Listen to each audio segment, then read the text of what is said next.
ഒന്നാം സ്ഥലം. ഈശോ മിശിഹ മരണത്തിന് വിധിക്കപ്പെടുന്നു. ഈശോ മിശിഹായെ, ഞങ്ങൾ അങ്ങേ കുമ്പിട്ട് ആരാധിക്കുന്നു. എന്തുകൊണ്ടെന്നാൽ വിശുദ്ധ കുരിശിനാൽ അങ്ങ് ലോകത്തെ വീണ്ടും രക്ഷിച്ചു.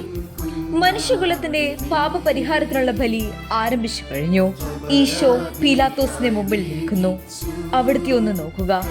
ചമ്മട്ടിയടിയേറ്റ ശരീരം, രക്തത്തിൽ ഒട്ടിപ്പിടിച്ച വസ്ത്രങ്ങൾ, തലയിൽ മുൾമുടി, ഉറക്കമൊഴിഞ്ഞ കണ്ണുകൾ, ക്ഷീണത്താൽ വിറയ്ക്കുന്ന കൈകാലുകൾ, ദാഹിച്ചു വരേണ്ട നാവ്, ഉണങ്ങിയ ചുണ്ടുകൾ.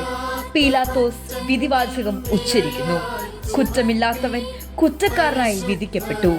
എങ്കിലും അവിടുന്ന് എല്ലാം നിശബ്ദനായി സഹിക്കുന്നു. എന്റെ ദൈവമായ കർത്താവേ, അങ്ങ് കുറ്റമറ്റവനായിരുന്നിട്ടും കുരിശുമരണത്തിന് വിധിക്കപ്പെട്ടുവല്ലോ. എന്നെ മറ്റുള്ളവർ തെറ്റിദ്ധരിക്കുമ്പോഴും നിർദ്ദയനായി വിമർശിക്കുമ്പോഴും കുറ്റക്കാരനായി വിധിക്കുമ്പോഴും അതെല്ലാം അങ്ങയെപ്പോലെ സമചിത്തനായി സഹിക്കുവാൻ എന്നെ അനുഗ്രഹിക്കണമേ. അവരുടെ ഉദ്ദേശത്തെപ്പറ്റി ചിന്തിക്കാതെ അവർക്ക് വേണ്ടി ആത്മാർത്ഥമായി പ്രാർത്ഥിക്കുവാൻ എന്നെ സഹായിക്കണമേ.